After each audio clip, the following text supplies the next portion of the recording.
So good morning guys. तो नया month हमारा शुरू हो चुका है, यानी कि 1 जून के इंपॉर्टेंट करंट अफेयर्स को आज हम इस वीडियो में कवर करेंगे। तो इस प्रश्न में आपसे क्या पूछ रहे हैं, अभी हाल ही में अंतर्राष्ट्रीय एवरेस्ट दिवस ये कब मनाया गया? तो आंसर होगा 29 मई को। और क्यों मनाते हैं 29 मई को, मैं आपको कई बार बता चुका हूं। 29 मई 1953 के दिन न्यूजीलैंड के एडमंड हिलेरी और शेरपा थे उनके, तेंजिंग नॉर्वे, इन्होंने पहली बार माउंट एवरेस्ट पर सफल चढ़ाई की थी। इसीलिए हर साल 29 मई को हम अंतर्राष्ट्रीय एवरेस्ट दिवस के रूप में मनाते हैं।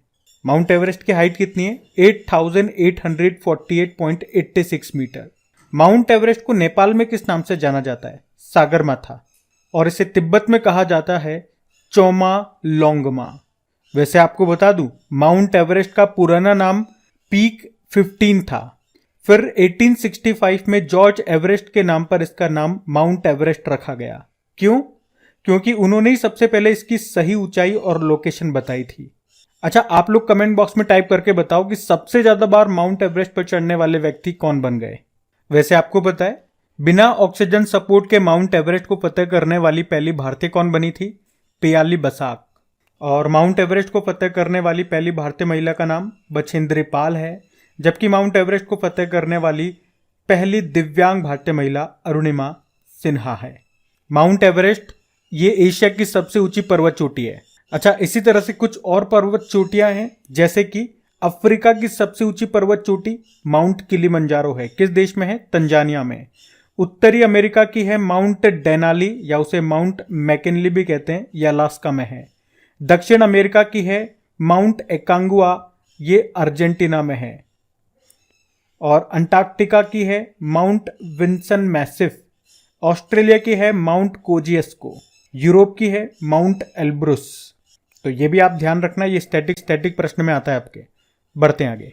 चलिए फिर बताइए, अभी हाल ही में कोप 28 की सलाहकार समिति के सदस्य के रूप में किस भारतीय को शामिल किया गया? तो 2 भारतीय हैं, मुकेश अंबानी और सुनीता नारायण।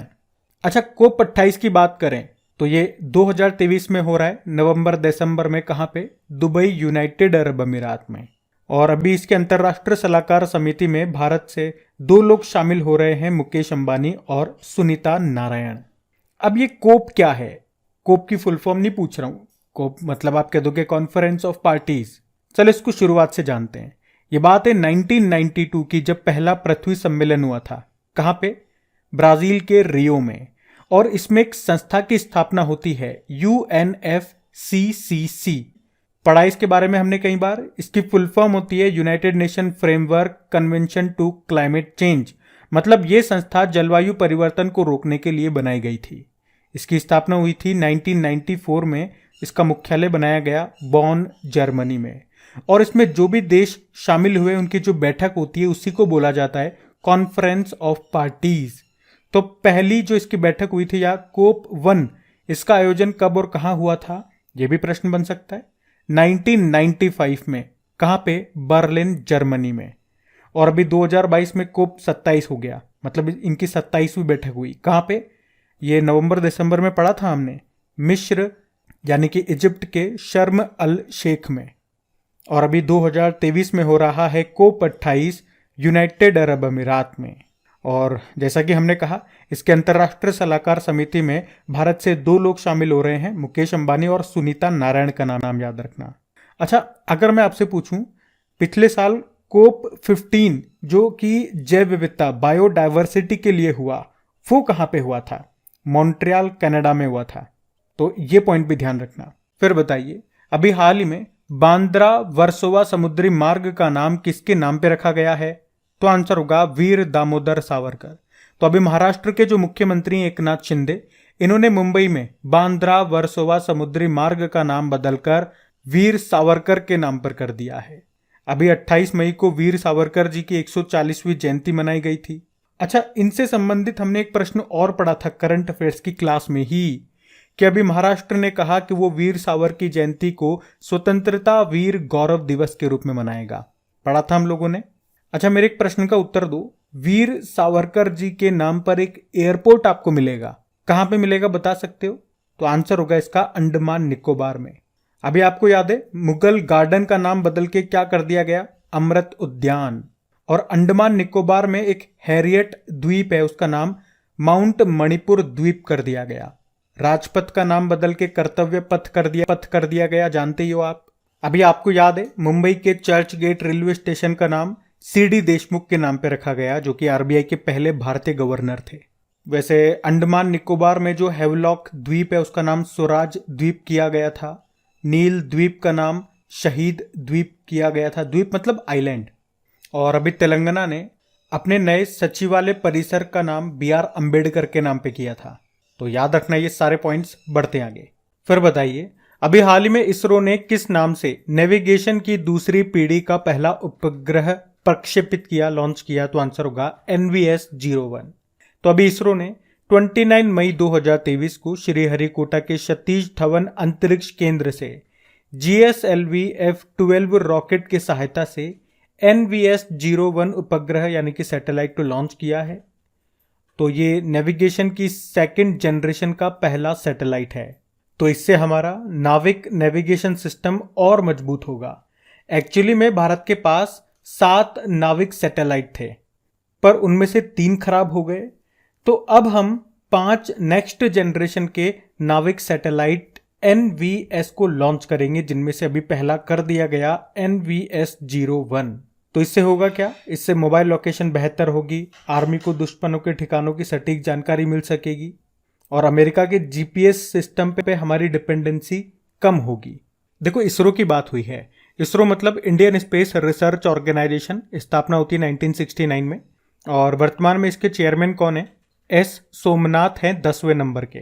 इनसे पहले के शिवान थे, जिनको रॉकेट मैन ऑफ इंडिया भी कहा जाता है। इसरो की स्थापना 1969 में हो गई और इसका मोटो क्या है? Space technology is in service of human kind.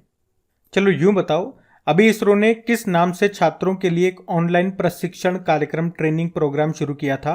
तो आंसर होगा स्टार्ट, जिसका फुल फॉर्म हो गया space science and technology awareness training. अच्छा एक प्रश्न का उत्तर दो कि दुनिया का पहला 3D प्रिंटेड रॉकेट को लॉन्च किया गया था, जिसका नाम क्या है? टेरन 1। किसने किया था? एक एरोस्पेस कंपनी है जिसका नाम है रिलेटिविटी स्पेस। पर यह सफलतापूर्वक लॉन्च नहीं हुआ था, बाद में ये क्रैश हो गया था। और भारत का पहला निजी पायलट इंजन कारखाना कहां पे खोला गया? चेन्नई में। और बताओ भारत का पहला निजी तौर पर क्रायोजेनिक रॉकेट इंजन, इसका परीक्षण अभी किया गया था, उसका नाम क्या है? धवन 1। और इसको बनाया था स्काईरूट कंपनी ने, जिसने भारत का पहला निजी तौर पर विकसित रॉकेट तैयार किया था, जिसका नाम है विक्रम S। अभी इसरो ने अपना सबसे छोटा रॉकेट लॉन्च किया था, SSLV-D2 यानी कि शॉर्ट सैटेलाइट लॉन्च व्हीकल। कहां से लॉन्च किया था? सतीश धवन अंतरिक्ष केंद्र श्रीहरिकोटा आंध्र प्रदेश से। और इसरो ने एक वर्चुअल स्पेस म्यूजियम भी लॉन्च किया था, जिसका नाम है स्पार्क। तो ये पॉइंट्स आप ध्यान रखना। बाकी आप जानते हो इसरो और नासा ये मिलकर के निसार उपग्रह बना रहे हैं, जिसे 2023 में लॉन्च करेंगे ये। और निसार मतलब हो गया NASA ISRO synthetic aperture radar, ध्यान रखना ये। बढ़ते आगे, चलिए फिर बताइए अभी हाल ही में किस राज्य ने नमो शेतकरी महासम्मान योजना को शुरू किया? तो आंसर होगा महाराष्ट्र ने। तो अभी महाराष्ट्र की सरकार ने नई वित्तीय योजना शुरू की है, जिसका नाम है नमो शेतकरी महासम्मान। तो क्या होगा इस योजना में? तो इसमें 1 करोड़ से ज्यादा किसानों को सालाना 6,000 रुपए देगी सरकार। ये जैसे केंद्र की एक योजना है प्रधानमंत्री किसान योजना, उसी तरह से है ये। इसके अलावा पर्यटन क्षेत्र में महिलाओं को सशक्त बनाने के लिए आई नाम से एक लिंग समावेशी पर्यटन नीति भी शुरू की है महाराष्ट्र की सरकार ने। अच्छा वैसे क्या आप प्रधानमंत्री किसान योजना के बारे में जानते हैं कि वो कब और कहां से शुरू हुई थी, क्या होता है उसमें? तो 24 फरवरी 2019 को वो शुरू होती है गोरखपुर यूपी से। इसमें किसानों को साल में 6,000 रुपए दिए जाते हैं 3 किश्तों में 2-2 हजार रुपए करके। यहाँ पे किसान का मतलब होता है कृषक सम्मान निधि योजना। अब बात यहाँ पे महाराष्ट्र की है, तो ये रहा मैप में महाराष्ट्र। देखो इसकी कैपिटल मुंबई है और मुख्यमंत्री एकनाथ शिंदे हैं, गवर्नर है रमेश बैस। अभी भारत की पहली अंडर वाटर सी टनल ये बन रही है महाराष्ट्र में, महाराष्ट्र के मुंबई में, जिसकी लंबाई है 10.57 किलोमीटर। और दुनिया का सबसे बड़ा रिफाइनरी कॉम्प्लेक्स कहाँ बनेगा? महाराष्ट्र में। अभी महाराष्ट्र सरकार ने सलोखा योजना शुरू की थी भूमि विवाद को कम करने के उद्देश्य से। और जो एप्पल कंपनी है वो भारत में अपना पहला स्टोर खोलेगी मुंबई में। अभी महाराष्ट्र के पुणे में भारत और 20 अफ्रीकी देशों के बीच में एक एक्सरसाइज हुआ था जिसका नाम है एफ इंडेक्स। और भारत सरकार पहला वेस्ट टू हाइड्रोजन प्लांट बनाएगी पुणे में। अभी खेलो इंडिया यूथ गेम्स 2022 का आयोजन हुआ था मध्य प्रदेश में, जो कि इसका 5वां संस्करण है। उसमें टॉप पे महाराष्ट्र था। काला घोड़ा कला महोत्सव मनाया जाता है मुंबई में। भारत की पहली एसी डबल डेकर बस कहाँ शुरू हुई? मुंबई में। अभी फरवरी में वर्ल्ड कांग्रेस के 14वें संस्करण का आयोजन हुआ था मुंबई में। अभी जनवरी में 108वीं भारतीय विज्ञान कांग्रेस का आयोजन हुआ नागपुर में। और अभी दुनिया का पहला बांस बैरियर कहाँ पे स्थापित किया गया? विदर्भ में। और इस बांस बैरियर का नाम क्या है? बाहुबली। तो ये पॉइंट्स आप ध्यान रखना। बढ़ते हैं आगे। चलिए फिर बताइए, हाल ही में उत्तर भारत का सबसे बड़ा चिड़ियाघर कहाँ पे खोला गया? तो आंसर होगा जम्मू कश्मीर में। तो अभी जम्मू कश्मीर में जम्बू चिड़ियाघर का उद्घाटन ये जम्मू कश्मीर के उप राज्यपाल मनोज सिन्हा ने जम्मू के निकट खानपुर नगरोट में ये जम्मू चिड़ियाघर का उद्घाटन किया। ये उत्तर भारत का सबसे बड़ा चिड़ियाघर है और जम्बू चिड़ियाघर का नाम जम्मू कश्मीर के संस्थापक राजा जम्बू लोचन के नाम पर रखा गया है। अगर मैं आपसे पूछूं कि उत्तर भारत का पहला परमाणु संयंत्र ये न्यूक्लियर प्लांट कहाँ पे बनेगा? हरियाणा में। हरियाणा पे गोरखपुर में। और भारत का सबसे बड़ा स्काई वॉक पुल कहाँ पे बनकर तैयार हुआ? तमिलनाडु में, जिसकी लंबाई है 570 मीटर। और दुनिया का सबसे बड़ा नार्गो स्टेट अभी कौन सा बना था? सीरिया बना था। जानते हो ना, सीरिया अभी टर्की और सीरिया में भूकंप आया था, उसके लिए भारत ने मदद करने के लिए एक ऑपरेशन दोस्त प्रोग्राम शुरू किया था। वैसे बात यहाँ पे जम्मू कश्मीर की है तो ये रहा मैप में जम्मू कश्मीर। देखो यहाँ के लेफ्टिनेंट गवर्नर कौन है? मनोज सिन्हा है। आपको पता है अभी देश का पहला केबल स्टे रेल ब्रिज ये कहाँ पे बना? जम्मू कश्मीर में। और सबसे ऊंचा रेलवे पुल भी जम्मू कश्मीर में बन रहा है, चेनाब नदी के ऊपर। अभी पहला सिंथन स्नो फेस्टिवल मनाया गया जम्मू कश्मीर में। खीर भवानी मेले का आयोजन अभी जम्मू कश्मीर में हुआ। अभी जम्मू कश्मीर की है आलिया मीर वन्यजीव संरक्षण पुरस्कार 2023 जीता उन्होंने। और ये पुरस्कार पाने वाले जम्मू कश्मीर की वो पहली महिला हैं। और एशिया का सबसे बड़ा ट्यूलिप गार्डन कहाँ बना? श्रीनगर में। और जम्मू कश्मीर में ही लिथियम के भंडार पाए गए थे। और पूरी तरह से ई गवर्नेंस मोड पर शिफ्ट होने वाला पहला यूनियन टेरिटरी ये जम्मू कश्मीर बना। और यहाँ पे जो डल झील है, जिसे श्रीनगर का गहना या कश्मीर का मुकुट भी कहा जाता है, एसबीआई ने डल झील पर ही तैरता हुआ एटीएम स्थापित किया था। ध्यान रखना ये पॉइंट्स। और एक और पॉइंट याद रख लो कि भारत की पहली कार्बन न्यूट्रल पंचायत कौन सी बनी है? जम्मू कश्मीर का पल्ली गांव बना है।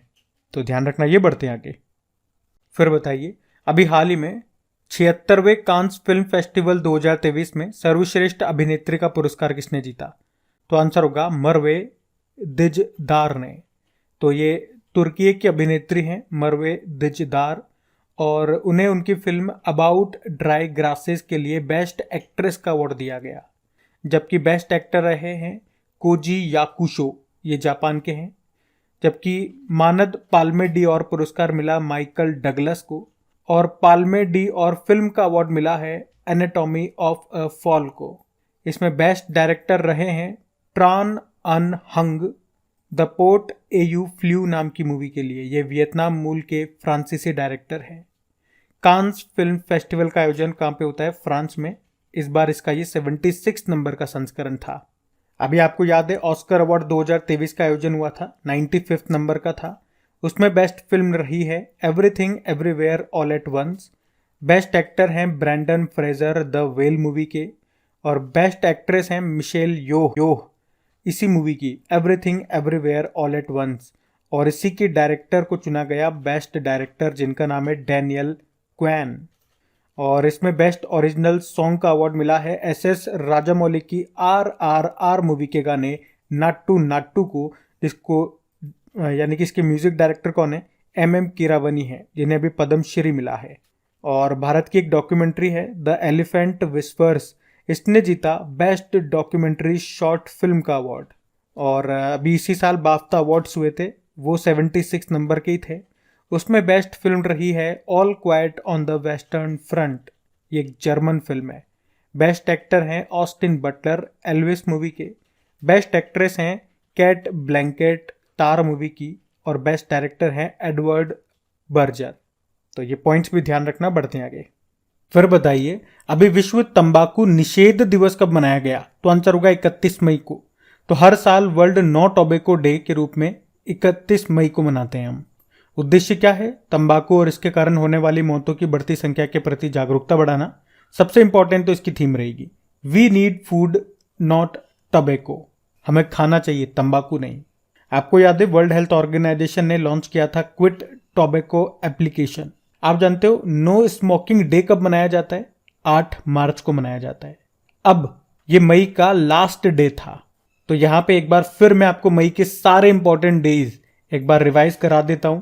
ये आखिरी मौका है जब मैं मई के सारे डेज आपको रिवाइज करा रहा हूं, तो बिल्कुल ध्यान से सुनना और अगर याद है तो साथ साथ बोलते हुए चलना, इससे आपको चीजें मेमोराइज होगी। देखो, 1 मई को विश्व श्रम दिवस मनाया, 2 मई को विश्व ट्यूना डे, 2 मई को विश्व अस्थमा दिवस जो कि मई के पहले मंगलवार को था, 3 मई को विश्व प्रेस स्वतंत्रता दिवस, 4 मई को कोयला खनिक दिवस और 4 मई को अंतर्राष्ट्रीय अग्निशामक दिवस मनाया, 5 मई को विश्व हाथ स्वच्छता दिवस, 7 मई को विश्व एथलेटिक्स दिवस, 8 मई को वर्ल्ड थैलेसीमिया डे, 8 मई को वर्ल्ड रेड क्रॉस डे, फिर 11 मई को नेशनल टेक्नोलॉजी डे, 12 मई को अंतर्राष्ट्रीय नर्स दिवस, 12 मई को अंतर्राष्ट्रीय पादप स्वास्थ्य दिवस, 13 मई को विश्व प्रवासी पक्षी दिवस जो कि साल में 2 बार होता है, एक तो मई और अक्टूबर के दूसरे शनिवार को, तो अभी 13 मई और 14 अक्टूबर को मना रहे हैं। 15 मई को अंतर्राष्ट्रीय परिवार दिवस। फिर हमने 16 मई को अंतर्राष्ट्रीय प्रकाश दिवस मनाया, 16 मई को राष्ट्रीय डेंगू दिवस, 16 मई को सिक्किम का स्थापना दिवस भी था और 16 मई को विश्व कृषि पर्यटन दिवस था। 17 मई को विश्व दूरसंचार और सूचना समाज दिवस, 17 मई को विश्व उच्च रक्तचाप दिवस मनाया, 18 मई को अंतर्राष्ट्रीय संग्रहालय दिवस और 18 मई को वर्ल्ड एड्स वैक्सीन डे, 19 मई को राष्ट्रीय लुप्त प्राय प्रजाति दिवस जो कि मई के तीसरे शुक्रवार को होता है, 20 मई को विश्व मधुमक्खी दिवस, 20 मई को वर्ल्ड मेट्रोलॉजी डे, 21 मई को राष्ट्रीय आतंकवाद विरोधी दिवस, 22 मई को अंतर्राष्ट्रीय जैव विविधता दिवस, 23 मई को विश्व कछुआ दिवस, 25 मई को विश्व थायराइड दिवस, 29 मई को एक तो संयुक्त राष्ट्र शांति सैनिकों का अंतर्राष्ट्रीय दिवस था यानी कि पीस मेकर्स डे, और 29 को हमने अंतर्राष्ट्रीय एवरेस्ट डे, और 31 मई को ये विश्व तंबाकू निषेध दिवस मनाया। तो मई के सारे इंपॉर्टेंट डेज हैं और यहाँ पे मैंने इंग्लिश में लिखा हुआ है, लेकिन हिंदी मीडियम वालों के लिए मैं हिंदी में बोल रहा हूँ, इंग्लिश मीडियम वालों के लिए यहाँ पे इंग्लिश में लिख दिया है, तो दोनों मीडियम वाले आराम से इसको कवर कर पाएंगे। अभी बढ़ते हैं आगे। फिर बताइए, हाल ही में रिंग साइड नाम की बुक को किसने लिखा? डॉक्टर विजय दर्रा ने। तो रिंग साइड नाम की बुक को लिखा है पूर्व एमपी डॉक्टर विजय दर्रा और इसे लॉन्च किया शशि थरूर ने।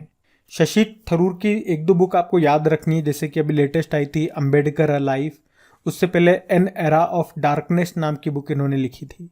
सलमान रुश्दी विक्ट्री सिटी नाम से बुक लिखी इन्होंने, और Amitabh Ghosh smoke and ashes नाम से बुक लिखी है इन्होंने, तो ये भी ध्यान रखना। बढ़ते आगे।